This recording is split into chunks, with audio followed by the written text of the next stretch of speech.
All right, we're gonna talk about pistols basically, and my number one gun is the M&P 2.0, and this will be basically how to optimize M&P 2.0 for USPSA carry optics or limited optics.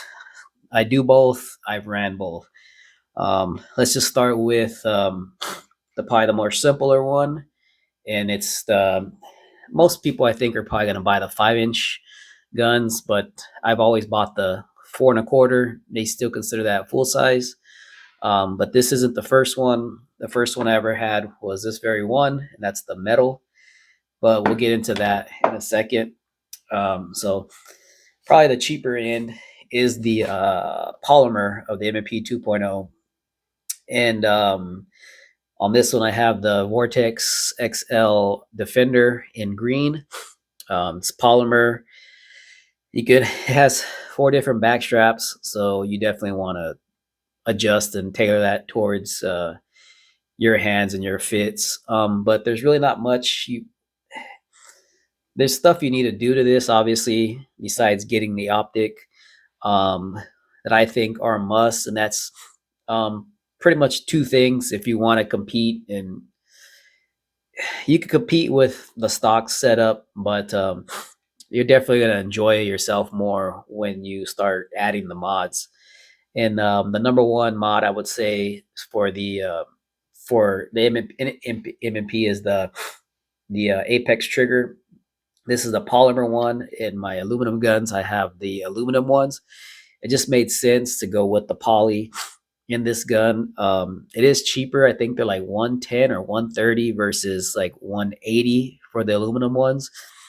And this being a polymer gun, it made sense to put the polymer trigger in there. So I don't know if there's a difference of the aluminum one in the poly, but I don't know. So, anyways, first and foremost, Apex, they're always offering like discounts and stuff, especially if you sign up for their newsletter or their email type deal. They'll send you 10%. They just had this weekend 15%, and then like randomly it'll be 20, 25%. Black Friday and all that stuff's coming up. So be looking out for saving a lot of money with them. And they offer triggers for Glocks and everybody else too. Um, but this is the game changer for the M&P 2.0, and I'll probably do a video on that. The next thing after the optic, of course, the trigger is a must. I like to mess with the guide rods, and the most common one I think a lot of people do use is the Wolf. So it'd be the Carver Customs uncaptured guide rod, 4 1/4 and 5-inch, I believe, are the same thing, or the springs are the same thing. And then you go with the Wolf springs. So I've tried anything from the 11 up to the 15. And I think the 13 is kind of the sweet spot. The 11 and the 12, I was having problems with them not going back into battery. And ran amazing though. But as you start to run and pump your arms and stuff, I did manage to push it out of battery. The other option would be to keep the factory guide rod, remove the spring, and use the ISMI, which you can also get on Carver Customs. And if you sign up for their deal, you can find what do you call it, discount codes all the time too, especially since the holidays are going to be coming up. They're going to be giving out a lot of stuff for that also. And so that's the cheaper way. And the ISMI springs, I think, are like $9 to $15. And the Wolves are the same thing, like $12.99, and you get the guide rod spring, the recoil spring, and the trigger, the firing pin spring, whatever. Excuse me, some kind of sinus thing. So I'm not thinking correctly, but those are really the two biggest things. This is a given. You're going to be obviously, if you're competing in carry optics and limited optics, this is a given, the optic. But the next two biggest things would be the game changer Apex trigger and changing your recoil springs, and you can do to your liking. But the 13 in this gun, I think it was a little bit in and out of battery. But I mean, in my metals, they're a little bit more broken in. It's fine. Um, after lighter than that, you start to have some reliability issues, and you still may on the 13s.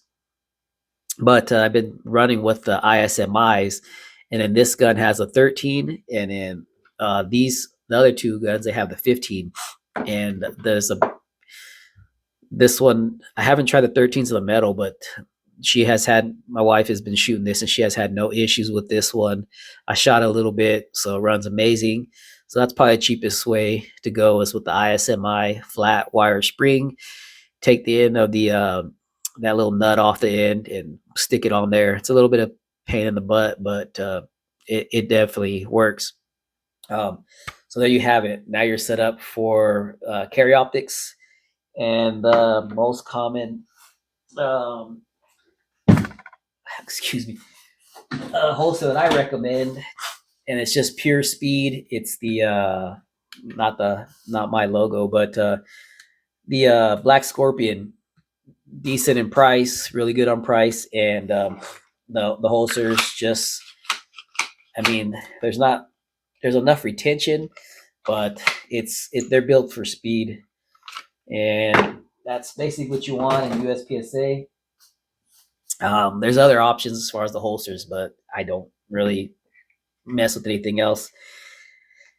And then now let's get into the limited optics. Limited optics is sweet because you get to use the flared magwell, and basically that's the biggest deal. Unless you go with a 2011, 1911 double stack style single action only pistol, then that's a different video. But this is pretty badass. I have two guns set up exactly the same way. Excuse me. Another 4.25. The metal, which happens to be the aluminum. They have a steel frame out now, and a buddy that I shoot with occasionally, he kept the lower and put his 5-inch whatever slide on it, and he's got like 48 ounces in the gun. I think this one I'm barely poking 35, so quite a bit heavier, and he's got a longer gun. And I think he's rocking the same recoil spring, the ISMI 15-pound. So this was basically the same setup, except I have the Holosun 507 comp, the Apex aluminum trigger, and this has gone through every version of the Carver Custom uncaptured with the Wolf Springs from the 11, the 12, the 13, the 14, and the 15, as well as let's see, where is the man, it's gonna escape me. I got a bunch of videos of people sending comments on that other spring. It's gonna escape me. It's not ISMI. It's whatever is the recoil spring system. Anyway, that's also amazing, but I'm not messing with that anymore. I don't think I even have it in front of me. Anyway, let's let's let's keep it moving. So it'll come to me sooner or later, but now I have the stock captured guide rod with the ISMI 15-pound, and it's feels like a Cadillac-ish. I know that's a common thing, but I did have gold, copper, whatever the nickel, no, copper flared magwell from Floyd's, I think, and it was on this gun. And since I took everything apart from that because she was going to shoot it in carryoptics, that's tucked away, but that costs $100. These are the Carver custom flared magwell, and they add like, I don't think it was 4 ounces. I think it was close to 6 ounces, or they were about 4 ounces, but they're a lot bigger. It's called it's gonna escape me. It's oh man, I don't even have I don't think I have the whole thing here. Let me see. I always have stuff laying on my desk. Anyway, whatever it is, stand by. All right, sorry about that, but here was the actual package. It's the M&P 2.0 open stainless magwell. I don't know if you can see that. Um, this was the other one. It only added like 2 ounces or something, and it is the Floyd's. Still pretty good, but the more weight, the better. Get your gun as heavy as possible. So I went with the Carver Customs Open Magwell from 2.0. I already went over the guide rod, and then also the insert from I can't even think of the name for that either. Kinetics, whatever the hell, whatever the deal, Kinetics, whatever. I think Hunter Constantine sells them on his website also, but he makes them out of brass. The ones on the inside of this one are stainless, and I don't know. I had to do a little bit of filing and buffing to make it a little bit smoother on the inside right there. As you can see right there, there was a little bit of a lip, and it was the mag was getting caught up. So I just had to file that down or whatever, buff that down. And I think, like I said, I'm up to 36 or 35 ounces in this, which is like a 28-ounce gun or something. But yeah, there you have it.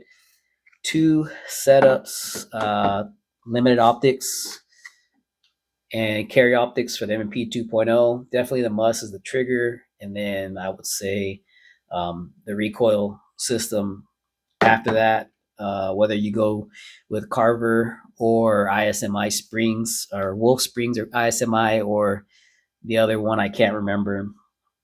Definitely check out Carver Customs for all the springs and the guide rods and all that stuff.